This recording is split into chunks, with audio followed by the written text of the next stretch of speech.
Bismillah, alhamdulillah, wassalatu wassalamu ala rasulillah wa ba'd. Aujourd'hui, le sujet qu'on va aborder dans ce live, Inch'Allah, est l'évocation d'Allah subhanahu wa ta'ala et sa place dans la vie du musulman. Nous vivons à une époque où une certaine idée erronée, une vision qui est une erreur, est propagée chez beaucoup de musulmans. Et cette idée consiste à dire que les pures adorations, l'évocation d'Allah subhanahu wa ta'ala, toutes ces choses-là sont des activités avec lesquelles on occupe les personnes dites inintelligentes de la communauté qui n'ont pas réussi à construire des projets pour le reste des musulmans. Une personne qui n'a pas réussi dans les études religieuses, par exemple, va lui dire, toi, tu n'as pas réussi à comprendre les questions de jurisprudence. Ou une personne qui n'a pas réussi à ouvrir une ONG pour aller aider et nourrir les pauvres, les nécessiteux. Toi, tu n'as pas réussi à faire ça. Ou une personne qui n'a pas réussi à construire un collectif pour défendre le droit des musulmans. Toi, tu n'as pas réussi à faire ça. Tu es une personne qu'on qualifie erronément, bien évidemment, d'être inintelligente. Allez, ben vas-y, va dans ton coin et va faire de l'évocation du dhikr. Va faire des raka'at, des unités de prière surérogatoires, car tu n'as pas réussi à construire un projet qui va être utile aux autres musulmans. Donc, le dhikr, c'est ce qui te convient. Les gens qui ont échoué à construire cela. Et ça, en réalité, c'est totalement faux. Et c'est contraire à ce qu'on lit du prophète Muhammad sallallahu alayhi wa sallam, et pas que lui, de l'ensemble des prophètes qui ont été envoyés de manière générale. L'évocation à dhikr, c'est pas une activité avec laquelle on occupe les personnes qui n'ont pas réussi à construire des projets pour la communauté, pas du tout. Au contraire, l'évocation, c'est ce dont se doit de se nourrir les personnes qui sont à la tête de ces projets, les personnes qui participent à ces projets en priorité, parce qu'elles ont besoin de purifier leur cœur de l'amour de la vie d'ici-bas pour réaliser ces projets qu'ils sont en train de faire, qu'ils sont en train de mener pour avoir l'agrément d'Allah subhanahu wa ta'ala afin de gagner le succès dans l'au-delà. Et ces projets-là, ils sont durs. L'appel à Allah Azza wa Jal, elle est dure. Tu rencontres beaucoup d'obstacles sur le chemin. C'est une route qui est semée d'embûches et qui ne peut être traversée que par une personne qui a un cœur solide, un cœur qui est travaillé, qui est purifié constamment et qui est vacciné contre toutes les ténèbres qu'il y a dans cette vie mondaine. Une personne qui aujourd'hui est à la tête d'une ONG, elle va avoir beaucoup d'argent qui va passer dans sa main. Des centaines, voire des milliers, peut-être même des millions d'euros auxquels elle va avoir accès. Ça, c'est une fitna, c'est une épreuve. Et les gens qui travaillent dans les ONG, parfois ils s'exposent à la querelle, à la dispute entre eux. Quand il y a autant d'argent qui rentre, même si au début la niye et l'intention elle était pure, quand il y a autant de projets, l'un, on n'est pas à l'abri qu'il veut d'un jour à l'autre vouloir devenir le chef et vouloir être le meneur, celui qui est écouté. Ça nécessite un cœur une personne qui ouvre même une association ou peu importe pour défendre les musulmans. Tous ces projets-là, les personnes qui les mènent, c'est à eux en priorité. Bien évidemment, l'évocation d'Allah, c'est pour tout le monde.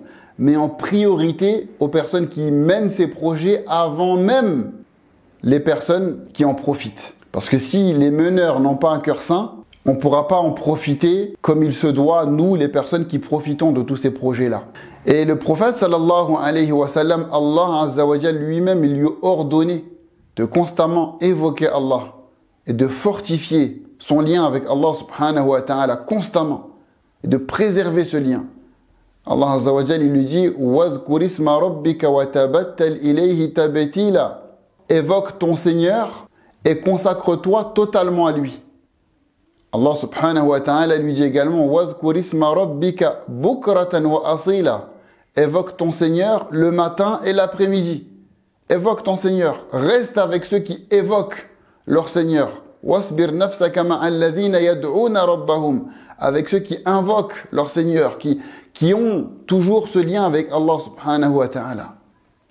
Parce que sans l'évocation, sans cette nourriture spirituelle avec laquelle on purifie notre cœur de cette vie d'ici-bas, de l'amour de cette vie d'ici-bas, pour que ce cœur puisse être complètement rempli de l'amour d'Allah subhanahu wa ta'ala et de l'au-delà, on ne peut pas mener à bien tous ces projets qui sont pour le musulman des adorations par lesquelles il se rapproche d'Allah subhanahu wa ta'ala. C'est dans la vie du prophète sallallahu alayhi wa sallam qu'on voit que ce dernier constamment maintenait ce lien avec Allah azza wa jal. Lorsque Allah subhanahu wa ta'ala lui accorde le bienfait de la nourriture, il finit de manger et il dit Alhamdulillahi alladhi at'amani. L'invocation, l'évocation que vous connaissez. Louange à Allah qui m'a accordé cela, qui m'a nourri, qui m'a donné cette nourriture. Lorsqu'il met un vêtement, il dit Alhamdulillahi alladhi kasani. Louange à Allah, celui qui m'a vêtu, qui m'a habillé de ce vêtement. Même lorsqu'il sortait du petit coin, il n'oubliait pas d'évoquer Allah subhanahu wa ta'ala, et il est rapporté de lui qu'il disait Alhamdulillahi alladhi akhraja minni al-adha. Louange à Allah, celui qui a fait sortir de mon corps ce qui aurait pu me nuire si cela était resté à l'intérieur de mon corps. Le prophète sallallahu alayhi wa sallam, il ne laissait pas le bienfait dont Allah subhanahu wa ta'ala lui faisait grâce, il ne laissait pas ce bienfait lui faire oublier l'auteur de ce bienfait, qui est Allah azza wa jal. Il ne laissait pas le bienfait le faire oublier le bienfaiteur qui lui a accordé ce bienfait. Aujourd'hui, les gens, ils nagent dans l'argent et ils oublient que c'est Allah subhanahu wa ta'ala qui leur a accordé cet argent-là, qui leur a accordé cette grande maison-là. Donc, ils s'enivrent de par ce bienfait en oubliant d'adorer le bienfaiteur qui leur a accordé ces bienfaits. Et il laisse ses bienfaits les éloigner de ce bienfaiteur, les éloigner d'Allah Azza wa Jal, en oubliant que le bienfait, c'est une chose sur laquelle nous serons tous interrogés. Tu as le bienfait de la beauté, Allah subhanahu wa ta'ala va te questionner. Qu'est-ce que tu as fait de cette beauté? Est-ce que tu l'as utilisé dans ce qui plaît à Allah ou est-ce que tu l'as utilisé dans ce qui déplaît à Allah? Tu as le bienfait de l'argent, tu seras interrogé sur cet argent, ce bienfait qu'est l'argent. Tu as le bienfait de la santé, tu seras interrogé sur ce bienfait. La tus'alunna yawma idhin 'anil na'im. Vous serez interrogé ce jour-là sur les bienfaits qu'Allah subhanahu wa ta'ala vous a accordés. Donc l'évocation d'Allah subhanahu wa ta'ala al-dhikr, son rôle principal, l'un de ses rôles principaux, c'est cela. Le fait de maintenir le lien avec Allah azza wa jal, afin que nous soyons constamment à la recherche de la satisfaction du bienfaiteur et que nous ne nous laissions pas enivrer par le délice du bienfait. Et ça, c'est une chose que le musulman il se doit de comprendre. Il se doit d'avoir à l'intérieur de son esprit, à l'intérieur de son cœur, que l'évocation, c'est une chose dont il a besoin constamment dans sa vie. Et c'est par quoi son cœur va se tranquilliser. Et ce cœur-là, s'il n'est pas nourri constamment d'évocation, il peut changer et devenir un cœur qui va vers ce qui déplaît à Allah Azza wa Jal. Le cœur, al-qalb, on l'a appelé al-qalb, parce qu'il change. Aujourd'hui, il aime les actes d'obéissance.